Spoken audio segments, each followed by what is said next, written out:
Assalamualaikum warahmatullahi wabarakatuh. Alhamdulillahirabbil alamin alladzi anzala as-sakinata fi qulubil mu'minin.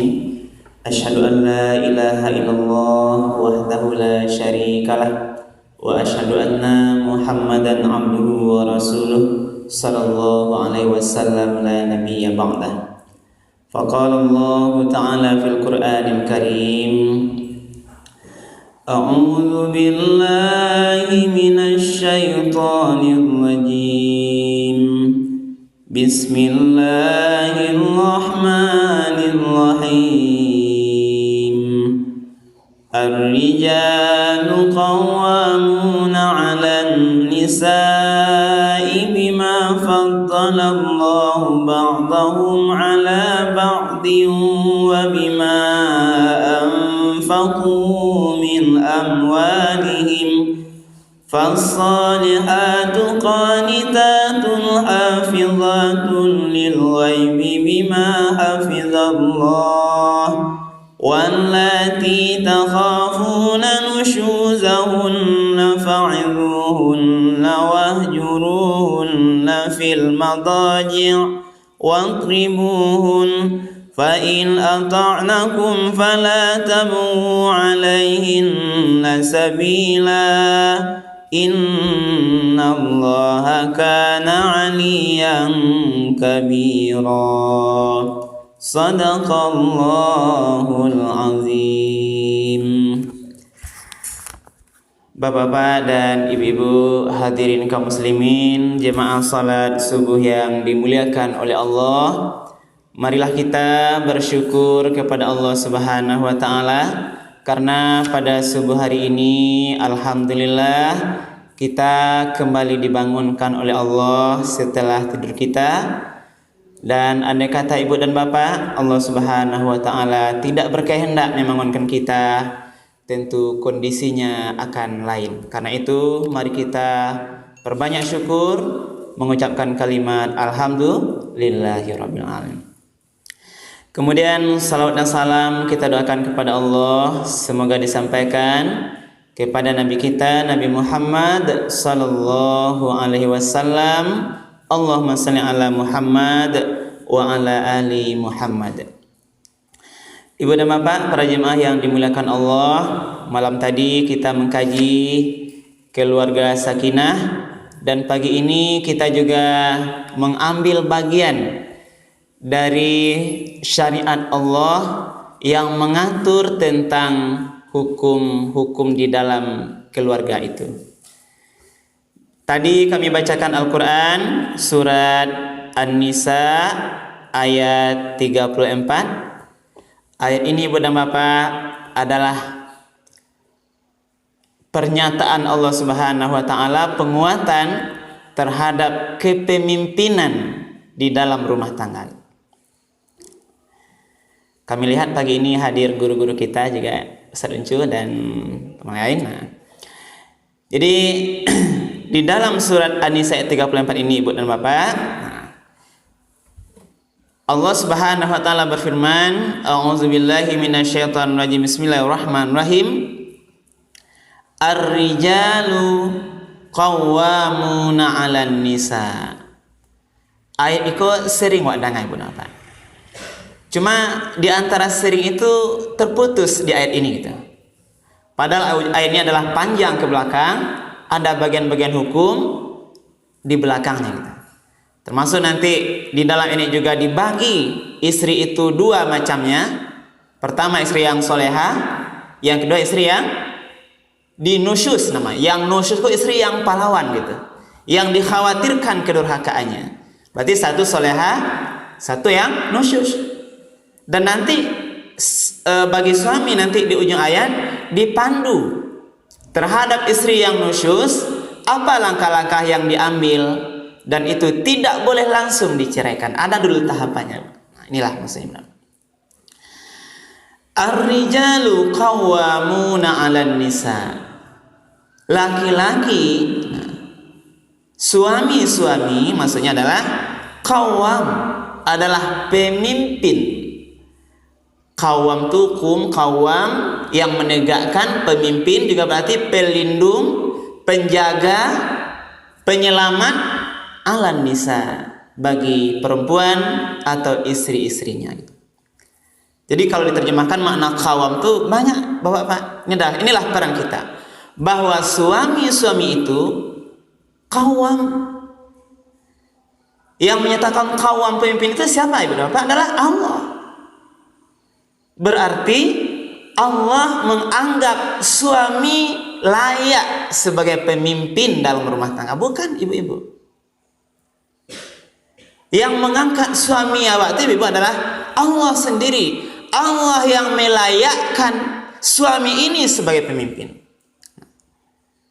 Maka dari itu juga sebagai suami, jangan nanti kelayakan sebagai suami ini yang dianggap mulia oleh Allah, kita sendiri yang menjatuhkan martabat kelayakan ini karena sikap-sikap kepemimpinan kita yang tidak baik sesuai dengan yang semestinya. Nah, kita lanjut dulu. Jadi suami-suami itu adalah dilayakkan oleh Allah sebagai pemimpin, pelindung atas istri-istrinya. Bima faddalallahu ba'dahum ala ba'din. Kenapa demikian? Dikatakan oleh ayat, karena Allah telah melebihkan sebagian mereka suami itu dari sebagian istri-istrinya. Kelebihan suami dari istri, benar. Cari lagi. Nah, yang pertama kita lihat yang nyata, bahwa suami laki-laki itu secara fisik dia lebih kuat daripada istri-istrinya. Iya, Bu? Kok mangke-angke barang enggak kuat? Nah, mana kuat kita, Bu? Kami atau ibu? Kami. Ini fitrah. Inilah fadlallah, Allah labihkan kekuatan tenaga. Lalu apa lagi? Allah lebihkan suami dari istrinya secara fitrah, kemampuan akalnya untuk menyelesaikan persoalan-persoalan yang lebih berat, mengatasi masalah keluarga yang mungkin lebih rumit, Bu. Karena secara fitrah suami dia berpikir lebih jauh menggunakan analisa akalnya. Kalau istri lebih kuat menggunakan perasaan di dadanya. Maka banyak istri awak, Pak, kalau ada masalah nyocok menangis, Pak. Itu fitrah. Iya, Bu? Iya, Bu. Ini sebagai ini fitrah, walaupun mungkin ibu kuat kami akui, Bu. Nah, ini fitrah Allah yang menyatakan. Apa nih, Mak? Masalah kata pakar anak atau pakar tetangga menangis kau udah dia nangis. Kenapa demikian? Karena penyelesaian masalah istri itu ditakdirkan Allah, dia punya perasaan yang tinggi. Dia lebih banyak pandai menangis. Masalah judanya tidak banyak cerita tangis yang keluar, tapi suami harus paham di balik tangis istri itu banyak hal yang bisa nanti diungkap kalau suami ini cekatan, dia hebat dia. Ini juga bagian persoalan. Tapi kalau suami dengan akal pikirannya diberikan ditumpuk masalah 1, 2, 3, dia bisa lebih menggunakan akal pikirannya untuk menyelesaikan masalah. Ini fitrah, benar. Nah, lalu apa lagi? Wabima anfaqu min amwalihim.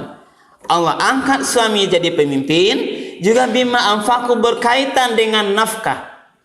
Bahwa kamilah suami-suami ini yang punya kewajiban mencari nafkah dalam rumah tangga. Kami wajib menafkahi istri dan anak-anak. Ini kewajiban. Kewajiban suami istri ini adalah seimbang. Nah, bukan sama bareng, seimbang. Dalam ayat lain dikatakan oleh Allah, wa 'alal mauludi lahu rizquhunna bil ma'ruf. Sebelum ayatnya, wal walidatu yurdi'na auladahunna haulaini kamilaini liman arada an yutimma ar-radha'ah wa 'alal mauludi lahu rizquhunna wa kiswatuhunna bil ma'ruf.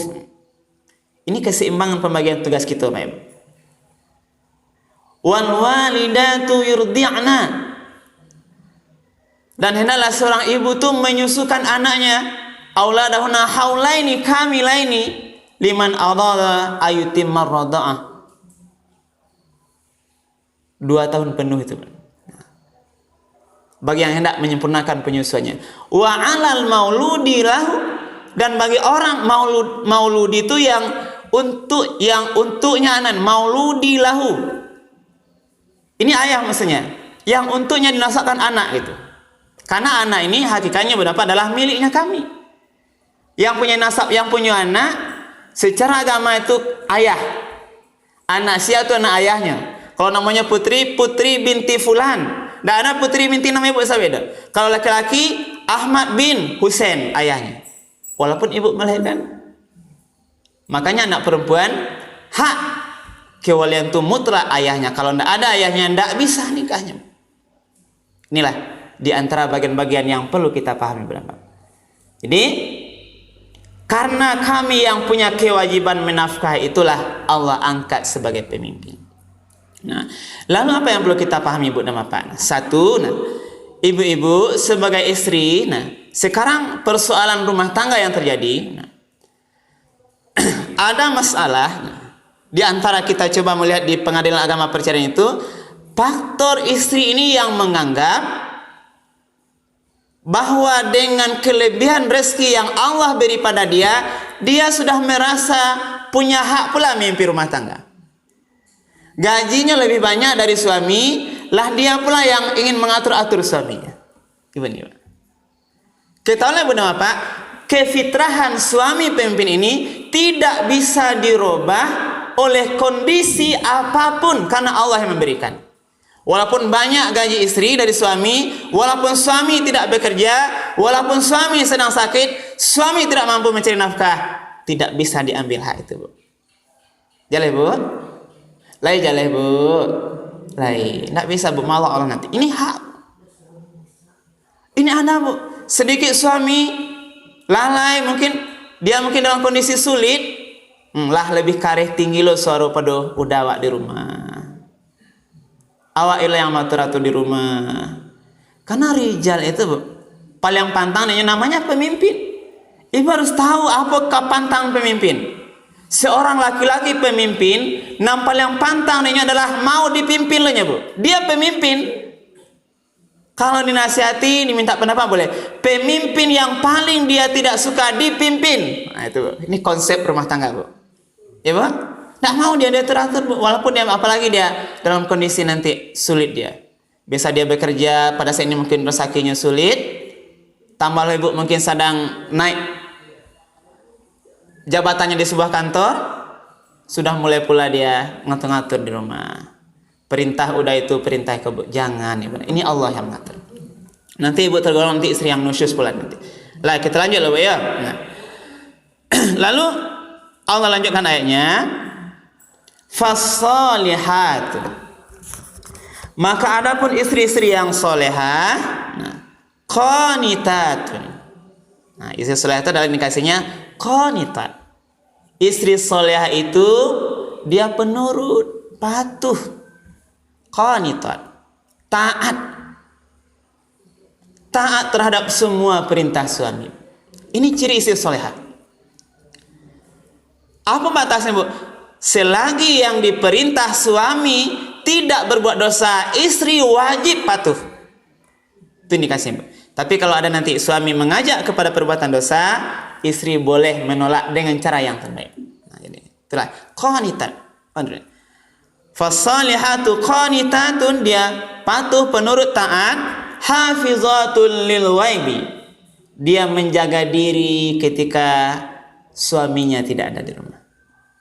Bima hafizallah, karena Allah juga menjaganya. Nah, persoalan inilah juga di antara bagian. Kadang-kadang ketika suami bertugas lama di luar daerah, lama pergi, ini ada, Ibu, sekarang inilah terjadi persoalan yang juga rumah tangga itu adalah tidak sabar sehingga terjadilah yang namanya perselingkuhan ini. Mencari yang lain. Ini fakta ini nyata, Ibu. Qanita. Jadi kalau suami tidak ada di rumah, istri harus menjaga dirinya dengan baik. Tidak boleh memasukkan laki-laki lain selain izin suami, Ibu. Nah, termasuk bertamu sebenarnya. Ibu tidak boleh bertamu kalau suami tidak ada di rumah. Ada apa, Ma? Ada pertanyaan? Nah, nanti. Ya, kita lanjut dulu ya. Nah, itu yang soleh ya. Jadi jadilah kita istri yang solehah. Istri solehah itu adalah sebaik-baik perhiasan dunia bagi kami, Ibu. Tidak ada oleh apapun dunia sangat baik. Sesuai dengan lagunya Rhoma Irama. Boleh hamba cuplik lagu Ustaz, Bu? Hah? Boleh, Bu? Oke. Apa kata Rhoma Irama? Setiap keindahan yang tampak oleh mata, itulah perhiasan dunia. Hanya istri solehah, istri yang solehah. Itu di antaranya. Hanya istri yang beriman bisa dijadikan teman dalam tiap kesusahan, selalu jadi hiburan. Bisa betul? Istri beriman bisa jadi teman dalam setiap kesusahan, dia bisa jadi hiburan. Hanya istri yang solehah, yang punya cinta sejati, yang akan tetap setia dari hidup sampai mati, bahkan sampai hidup lagi. Bisa pahamannya, Bu? Dari hidup sampai mati, bahkan hidup lagi nanti di surga, Bu. Dia jadi teman. Itulah istri yang solehah. Tapi berikutnya ada istri yang nusyuz. Wallati takhafuna nusyuzahunna. Wahai suami, kalau kamu lihat istrimu nusyuz, ada indikasi pelanggaran agama, lah ditunjukkan yang baik dia nampak juga nusyuz, durhaka. Baik durhaka pada agama atau durhaka pada suami. Maka lakukanlah 3 langkah. Kita percepat aja, ini waktu. Yang pertama, fa'azuhunna, nasihatilah dia. Nasihati elok, tunjukkan elok, kau nak bantuan dia, kau dan sebagainya. Kalau tak mampu juga, wahjuruhunna fil madanya, pisah tempat tidur. Pisah dulu, Pak ya. Biasa serumah, satu kamar, mungkin kita pisah dulu kepada kamar yang lain atau di luar. Ini adalah pembelajaran psikologis. Kalau tak menghayati juga, wadribuhun, maka pukullah istrimu itu. Nah, kau pukul, Pak. Nanti sampai undang-undang kekerasan rumah tangga, ya. Pukul dalam bahasa hadis Rasulullah ada aturannya. Pertama, pukulan yang mendidik. Yang kedua, pukulan yang tidak boleh meninggalkan bekas. Yang ketiga, pukulan tidak boleh di wajah. Nah, itu, Pak. Ini malah pihak istri mereka, Pak, balapu di pipinya tidak boleh, Pak. Ini Rasulullah mengajarkan pukulan mana di sini, pukulan yang mendidik. Boleh dipukul, boleh, tapi ada aturannya. Di samping nanti kita terikat juga aturan bernegara, tidak boleh, Pak. Jadi aturannya. Ibu mau dipukul, Bu? Tidak mau. Kalau tidak mau, elok-elok kau udah deh. Nah, jadi ini kasihnya. Nah, pukulan yang mendidik. Pernah dipukul suami, Bu? Enggak, alhamdulillah. Udah ya pernah elok, Ibu ya. Alhamdulillah. Nah, jadi Bapak, kalau 3 langkah itu tidak bisa nanti. Nah, kemudian dilanjutkan ayatnya. Fa in ata'nakum fala tabu alaihinna sabila. Kalaulah taatnya, Pak, lah dinasihati, lah pisah ranjang, lah dipukulnya, patuhnya balik. Dikejar oleh Allah. Fa in ata'nakum, kalau nyalah taat balik, fala tabu alaihinna sabila. Jangan dicari-cari kesalahan yang lama. Jangan buka balik, Pak ya. Lah patuh kawak lelok balik. Enggak usah dibuka-buka yang lama. Termasuk ibu kalau lah balik lelok juga balik. Jangan dicuki-cuki aja masalah yang lama. Itu maksudnya, Pak. Karena kita sama-sama punya salah, tidak ada kita yang benar semuanya, Bang. Kemudian ditutup ayat Allah, innallaha kana aliyan kabira. Sesungguhnya Allah maha aliyan, itu adalah mananya maha tinggi dan lagi maha besar. Inilah ayat Ibu Bapak tentang kepimpinan rumah tangga. Karena itu mari kita tetap jaga, berusaha menjaga keutuhan rumah tangga kita ini, Ibu Bapak, sampai akhir hayat, sebagaimana juga kita singgung malam tadi. Mudah-mudahan bermanfaat kaji kita pada subuh hari ini. Berbanyak maaf kalau yang kurang berkenan. Kami akhiri subhanakallah bihamdika asyhadu an la ilaha illa anta astaghfiruka wa atubu ilaik. Billahi taufiq wal hidayah. Wassalamualaikum warahmatullahi wabarakatuh.